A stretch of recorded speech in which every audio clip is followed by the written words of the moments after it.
Hello everyone, welcome back to Shayi's recipes. இன்றைக்கி நம்ம சேனலில் செட்டிநாடு வாழைக்காய் வறுவல் நல்ல காரசாரமாக என்னோடய ஸ்டைலில் எப்படி செய்யலான்னு பார்க்கலாம். வீடியோக்குள்ளே போகிறதுக்கு முன்னாடி நம்ம சேனலை சப்ஸ்கிரைப் பண்ணுங்கள். இதுக்கு ஒரு மசாலா பேஸ்ட் ரெடி பண்ணிக்கலாம். 2 டீஸ்பூன் சோம்பு சேர்த்துக்கோங்க. 1 டீஸ்பூன் அளவு மட்டும் சீரகம் சேர்த்துக்கோங்க. இதுக்கு சோம்போட வாசனை தான் நல்லா இருக்கணும். அதுக்கப்புறமா ஒரு 7-8 பல்லு பூண்டு தோலோடு அப்படியே சேர்த்துக்கோங்க. அதுக்கப்புறமா பெரிய தக்காளியாக இருந்தால் பாதி, சின்ன தக்காளியாக இருந்தால் 1 மட்டும் சேர்த்துக்கோங்க. அதுக்கப்புறமா இந்த ரெசிபிக்கு தேவையான அளவு உப்பு, கொஞ்சமாக மஞ்சள் தூள், உங்கள் காரத்துக்கு ஏற்ற மாதிரி மிளகாய் தூள். செட்டிநாடு வாழைக்காய் வறுவல் நல்லா காரசாரமாக இருக்கும் இல்லையா, அதனால் கொஞ்சம் ஜாஸ்தியாக காரம் சேர்த்துருக்கேன். இப்போ ஃபைனாக இதை தண்ணி ஊற்றி அரைச்சி எடுத்துக்கலாம். அடுத்ததாக ஒரு பேனில் 2 டேபிள் ஸ்பூன் ஆயில் சேர்த்துட்டு 1 டீஸ்பூன் அளவு கடுகு உளுந்து சேர்த்துக்கலாம்.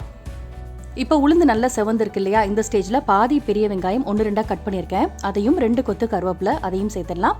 இந்த வெங்காயம் கண்ணாடி பதம் வதங்கட்டும். இப்போ கொஞ்சமாக பெருங்காயத்தூள் ஆட் பண்ணிக்கலாம்.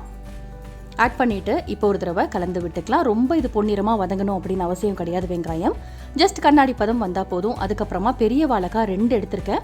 அதை வந்து இந்த அளவுக்கு கட் பண்ணியிருக்கேன், அதாவது க்யூபாக கட் பண்ணியிருக்கேன். தோல் சீச்சிட்டு கட் பண்ணியிருக்கேன். வாழைக்காவை நறுக்கின உடனே கொஞ்சமாக மோர் கலந்த தண்ணியில் நீங்கள் சேர்த்துருங்க. அப்போ வாழைக்காய் வந்து கலர் மாறாமல் இருக்கும், கருக்காமல் இருக்கும் அப்படின்னு சொல்லுவாங்க. இப்போ சேர்த்துட்டு இதை கலந்து விட்டுக்கலாம். ஒரு நிமிஷத்துக்கு இதை நல்லா மிக்ஸ் பண்ணிக்கலாம்.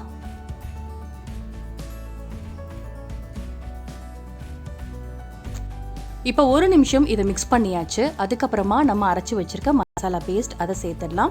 இந்த மசாலா பேஸ்ட் தான் இந்த வாழைக்காய் வறுவலுக்கு நல்ல ஒரு ஃப்ளேவர் கொடுக்கும், ஒரு சூப்பரான ஒரு டேஸ்ட் கொடுக்கும்.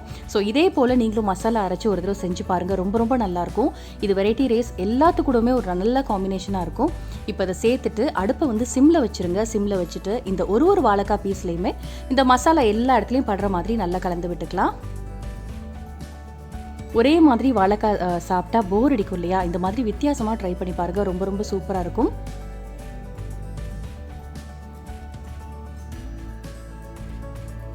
இந்த மசாலாவோட பச்சை வாசனை போகிற அளவுக்கு பார்த்தீங்கன்னா இதை நல்லா மிக்ஸ் பண்ணிக்கணும். இப்போ ஒரு 2 நிமிஷம் நல்லா மிக்ஸ் பண்ணியாச்சு. இப்போ கொஞ்சமாக தண்ணி தெளிக்கணும். நான் மிக்ஸி ஜாரை அலசிட்டு கொஞ்சமாக தண்ணி தெளிச்சிருக்கேன். தெளிச்சிட்டு இதை ஒரு தடவை மிக்ஸ் பண்ணிவிட்டு இப்போ மூடி வைக்க போகிறோம்.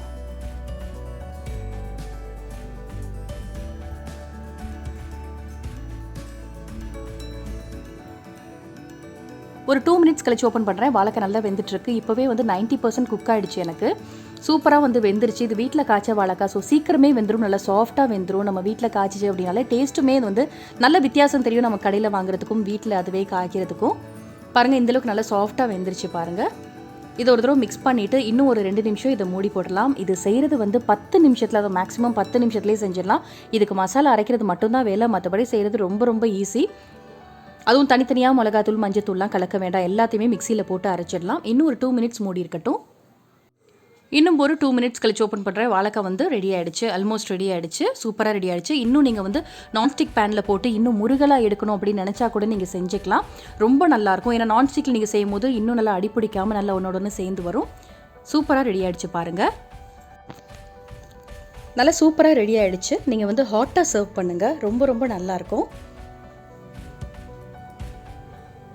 இன்றைக்கி நான் இந்த ரெசிபியை பார்த்தீங்கன்னா எலும்பு சூப்போட நான் வாழைக்காய் வறுவல் செஞ்சுருந்தேன். ரொம்ப அருமையாக இருந்துச்சு. நம்ம மைல்டாக சாப்பிடுவோம் இல்லையா, தயிர் சாதம், ரசம், இது கூடலாம் வச்சு சாப்பிடும்போது நல்லா சுருக்குன்னு இருக்கும், அவ்வளோ டேஸ்ட்டாக இருக்கும். ட்ரை பண்ணி பாருங்கள். ட்ரை பண்ணிவிட்டு எப்படி வந்துச்சு அப்படின்னு மறக்காமல் உங்களோட ஃபீட்பேக் சொல்லுங்கள். ரொம்ப பிடிச்சிருந்தா ஃபேமிலி அண்ட் ஃப்ரெண்ட்ஸுக்கும் ஷேர் பண்ணுங்கள். எப்பவுமே ஹாப்பியாக இருங்க. மறக்காமல் ஷாயிஸ் ரெசிபீஸ் சேனலையும் சப்ஸ்கிரைப் பண்ணிக்கோங்க. Be positive, take care and thanks for வாட்சிங்.